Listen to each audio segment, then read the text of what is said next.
Good morning students. 9th वाले बच्चे, सिद्धि हिंदी विद्यालय की इस ऑनलाइन क्लासेस में आपका हार्दिक स्वागत है।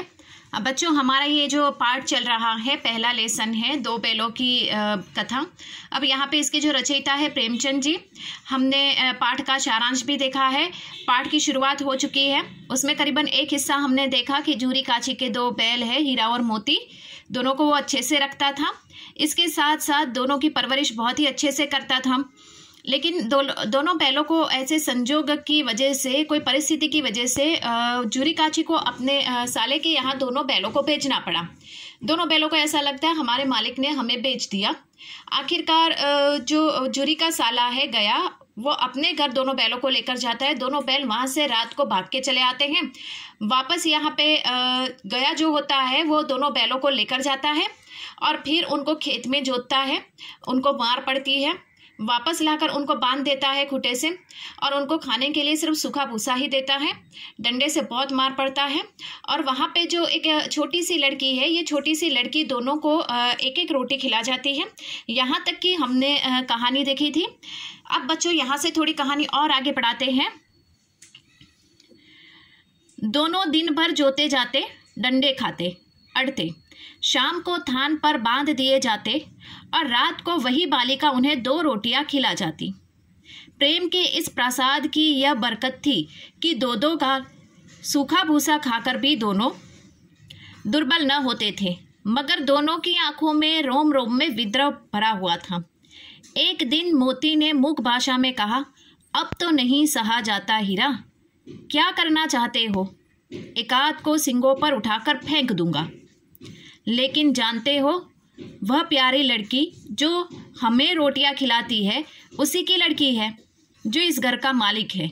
यह बेचारी अनाथ ना हो जाए तो मालकिन को ना फेंक दूं, वही तो उस लड़की को मारती है। अब यहाँ पे बच्चों, इतना जो हमने देखा पढ़ा उसको समझ लेते हैं कि यहाँ पे जो हीरा और मोती, ये जो जूरी काची का जो साला है गया, उसके घर पे हैं। यहाँ पे रोज़ बेचारे डंडे खाते, मार खाते। यहाँ पे जो लड़की है वो हर रोज़ उनको शाम को 2 रोटियां खिला जाती। अब यहाँ पे खाने के लिए दोनों बैलों को सिर्फ सूखा भूसा ही मिलता था। दोनों बैल परेशान थे। एक दिन यहाँ पे दोनों के मन में विद्रोह यानी कि बदले की भावना पैदा हो जाती है। मोती जो होता है यहाँ पे थोड़ा गुस्से में रहता है और हीरा जो होता है यहाँ पे थोड़ा समझदार और संवेदनशील होता है, सहनशीलता का प्रतीक है। एक दिन मोती होता है वो बहुत गुस्से में आ जाता है और हीरा से कहता है कि अब ये सहा नहीं जाता, हमें कुछ करना चाहिए। तो हीरा जवाब देता है, हम क्या कर सकते हैं? तो यहाँ पे मोती जवाब देता है, मैं एकाध को अपनी सींग से मार गिराऊंगा। तो यहाँ पे हीरा जवाब देता है कि नहीं, ऐसा नहीं कर सकते। अगर तुमने ऐसा किया तो यहाँ पे जो ये छोटी सी लड़की हमें रोटियां खिला रही है वो घर के मालिक की बेटी है, कहीं बेटी अनाथ ना हो जाए। फिर मोती जवाब देता है, ठीक है, उसे नहीं मारता तो उसकी माँ जो सौतेली है उसको मारती है, उसको मारूंगा एकाध सिंह। तो हीरा वहाँ पे जवाब देता है कि नहीं, उसको भी हमें नहीं मारना है ऐसा। अब यहाँ से बच्चों थोड़ा और आगे बढ़ते हैं। लेकिन औरत जात पर सिंह चलाना मना है, यह भूले जाते हो। तुम तो किसी तरह निकलने ही नहीं देते, बताओ, तुड़ाकर भाग चले? हाँ, यह मैं स्वीकार करता हूँ, लेकिन इतनी मोटी रस्सी टूटेगी कैसे? इसका एक उपाय है। पहले रस्सी को थोड़ा सा चबा लो, फिर एक झटके में जाती है। रात को जब बालिका रोटियां खिलाकर चली जाएगी, दोनों रस्सियां चबाने लगे, पर मोटी रस्सी मुंह में ना आती थी। बेचारे बार बार जोर लगाकर रह जाते थे। सहसा घर का द्वार खुला और वही लड़की निकली। दोनों सिर झुकाकर उसका हाथ चाटने लगे। अब यहाँ पे क्या होता है कि जो हीरा होता है वो मोती से कहता है कि नहीं, हम उसको नहीं मार सकते। ऐसा क्यों? क्योंकि वो औरत जात है। औरत जात के ऊपर हाथ चलाना हमारे धर्म के खिलाफ है। आखिरकार फिर मोती जवाब देता है, तो क्या करें, हम रस्सी तोड़ के भाग जाए? फिर हीरा जवाब देता है, हाँ, ये बिल्कुल उचित है, हम रस्सी तोड़ के भाग जाएंगे। आखिरकार क्या होता है, वो रात के शाम के समय वो लड़की आती है, दोनों को रोटियां खिलाती है और फिर चली जाती है। और फिर दोनों ने जो तय किया था उसके हिसाब से रस्सियाँ चबाने लगते हैं। लेकिन रस्सी जो बच्चों मोटी सी होती है, दोनों के मुंह में नहीं आती। बहुत कोशिश करते हैं, जोर लगाते हैं, लेकिन रस्सी चबाना उनके बस की बात नहीं थी। आखिरकार रस्सी टूटती नहीं है। उसी समय क्या होता है कि अचानक से, सहसा यानी अचानक से घर का दरवाज़ा खुलता है, और घर का दरवाज़ा जैसे ही खुलता है उन्होंने देखा कि वो छोटी सी बच्ची वो दरवाजे के बाहर आती है। दोनों सिर झुका के उसको हाथ चाटना यानी उसको प्रेम से उसका बच्ची को देखते हैं। दोनों की पूंछें खड़ी हो गई। उसने उनके माथे सहलाए और बोली, खोले देती हूँ, चुपके से भाग जाओ, नहीं तो यहाँ लोग मार डालेंगे। आज घर में सलाह हो रही थी कि इनकी नाकों में नाथ डाल दी जाए। उसने गरवा खोल दिया। दोनों चुपचाप खड़े रहे। मोती ने अपनी भाषा में पूछा, अब चलते क्यों नहीं? हीरा ने जवाब दिया, कहा, चले तो, लेकिन कल इस अनाथ पर आफत आएगी, सब इसी पर संदेह करेंगे। सहसा बालिका चिल्लाई, दोनों फूफा वाले बैल भागे जा रहे हैं। ओ दादा, दोनों बैल भागे जा रहे, जल्दी दौड़ो। अब ऐसा होता है कि वो लड़की जो होती है वो दोनों के जो गले में जो रस्सी होती है वो दोनों की खोल देती है, और फिर उनको कहती है कि तुम लोग भाग जाओ, क्योंकि आज घर में सब बात कर रहे थे कि दोनों बैल जो अड़ियल है, जो समझते नहीं हैं, उनकी नाक में यहाँ पे नाथ डाल दी जाए। अगर ऐसा हो जाता है तो यहाँ पे दोनों बैल जैसे मजबूर और लाचार हो जाएंगे, उनका कुछ नहीं चलेगा, वो विवश हो जाएंगे, मालिक के अधीन हो जाएंगे, और बच्ची ये नहीं चाहती थी। आखिरकार उसने वो दोनों बैलों के रस्सी खोल दी और उनको भाग जाने के लिए कहा। मोती फिर हीरा से पूछता है कि अब खड़े क्यों हो, चलो भाग चलते हैं। हीरा जवाब देता है कि अगर हम भाग गए तो सबको पता पड़ जाएगा कि ये लड़की ने हमारी मदद की है, तो आखिरकार इसके ऊपर पहाड़ टूट पड़ेगा, लोग उसको ही बोलेंगे, फटकारेंगे। तो लड़की ने योजना बनाई थी। बैल थोड़े से भागे, फिर लड़की ने आवाज़ लगाई कि दोनों जो फूफा के घर से जो दोनों बैल आए थे, हीरा और मोती, वो भाग निकले हैं। जल्दी से सबको आवाज़ लगाती है और सब जल्दी वहाँ पर इकट्ठा हो जाते हैं। तो बच्चों, आज का ये जो लेसन है, ये लेसन हमारा यहाँ पे एक पन्ना हमने देखा, तो इसके साथ हम जुड़ा हुआ जो आगे वाला पन्ना है, वो आगे वाला पन्ना भी उसकी शुरुआत हम नए वीडियो से करेंगे। अब जैसे कि यहाँ पे अगर हमें देखना ही है तो एक काम करते हैं, हम दूसरे पन्ने को भी यहाँ पे ले लेते हैं। अब देखिए, यहाँ पे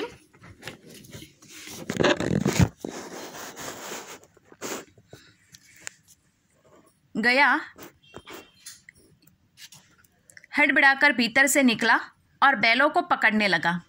वे दोनों भागे। गया ने पीछा किया और भी तेज हुआ। गया ने शोर मचाया, फिर गांव के कुछ आदमियों को भी साथ लेने के लिए लौटा। दोनों मित्र को भागने का मौका मिल गया। सीधे दौड़ते चले गए, यहाँ तक कि मार्ग का ज्ञान न रहा। जिस परिचित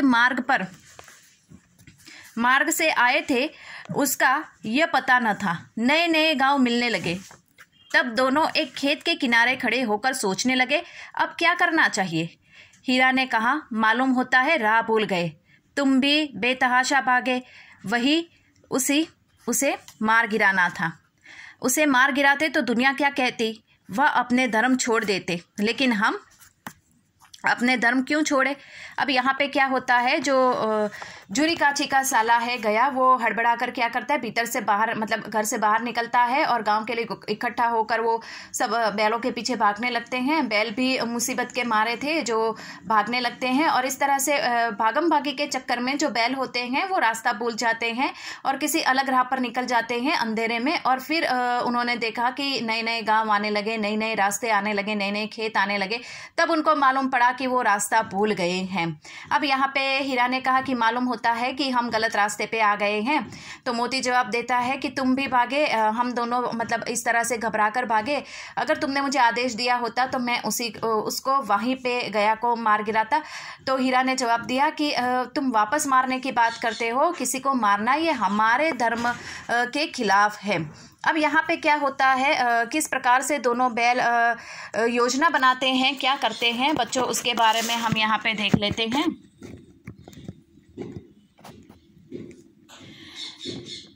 दोनों भूख से व्याकुल हो रहे थे। खेत में मटर खड़ी थी, चरने लगे, रह रह कर आहट ले लेते थे।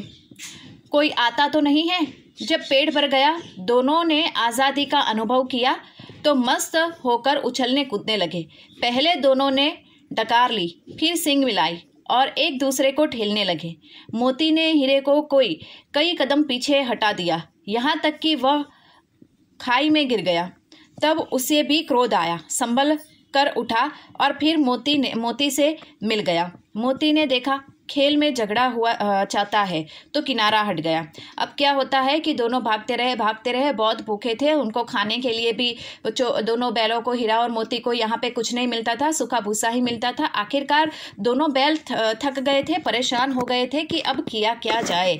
तो फिर यहाँ पे क्या होता है, दोनों बैल जो होते हैं, ये दोनों बैल यहाँ पे क्या करते हैं कि भागम भाग के चक्कर में किसी खेत में आ पहुँचते हैं। और ये खेत में उन्होंने देखा तो मटर का खेत था। दोनों मटर के खेत में घुस जाते हैं और फिर मटर खाने लगते हैं और बार बार ये देखने भी लगते हैं कि कोई आ तो नहीं रहा, क्योंकि कोई वहाँ पे वापस आएगा तो उनको मार पड़ेगी। फिर क्या होता है कि दोनों ने पेट भर के मटर खा लिए, उनका पेट भर गया। फिर वो दोनों वहाँ से बाहर निकलकर एक दूसरे के साथ यहाँ पे सींग मिलाने लगे। सींग मिलाना यानी कि दोनों यहाँ पे मस्ती करने लगे, एक दूसरे को खड्डे में गिराने लगे, फिर संभाल लेते। तो इस प्रकार बच्चों यहाँ से हमने पहला विभाग देखा, दूसरा विभाग देखा। अब यहाँ पे आप बच्चों देख सकते हो कि हमारा यही से बिल्कुल तीसरा हिस्सा भी शुरू होने वाला है। अब उसको भी हम थोड़ा सा यहाँ पे देख ही लेते हैं कि किस प्रकार से यहाँ पे ये जो स्थिति है वो स्थिति कैसी बनी हुई है। अरे यह क्या, कोई सांड दोगता चला आ रहा है। हाँ, सांड ही है। वह सामने आ पहुंचा। दोनों मित्र बगले झाँक रहे थे। सांड पूरा हाथी है, उससे भिड़ना जान से हाथ धोना है, लेकिन न भिड़ने पर भी जान बचती नहीं नजर आती। इन्हीं की तरफ आ रहा है, कितनी भयंकर सूरत है।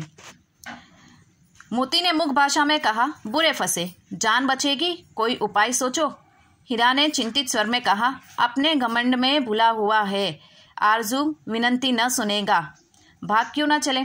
अब यहाँ पे तीसरे हिस्से में क्या होता है कि हीरा और मोती दोनों यहाँ पे प्रेम के साथ दोनों सींग मिला रहे थे, मस्ती कर रहे थे। ठीक उसी समय वहाँ पे एक अड़ियल सांड जो होता है वो दौड़ता हुआ आता है। दोनों देखते हैं कि वो तो एक हाथी के जैसा दिख रहा है और मतलब थोड़ा सा पागल जैसा दिखाई दे रहा है, और ये हमारे साथ भिड़ गया तो हमारी जान को खतरा है। तो मोती यहाँ पे हीरा से कहता है कि हम तो बुरे फंस गए, जान के लाले पड़ गए हैं, अब हम क्या करें। हीरा चिंतित मतलब परेशान होकर वो जवाब देता है कि ये जो सांड दिखाई देता है वो थोड़ा अड़ियल प्रकार का है, वो हम उसको कुछ भी उसको बातें करेंगे या उसको समझाने का प्रयास करेंगे, हाथ जोड़ेंगे, विनती करेंगे, लेकिन ये कुछ सुनने वाला नहीं है। तो बच्चों आज इस वीडियो में हम यहाँ तक रुकते हैं, फिर कल इससे आगे का जो हिस्सा है तीसरे विभाग में उसको हम देखेंगे। Thank you.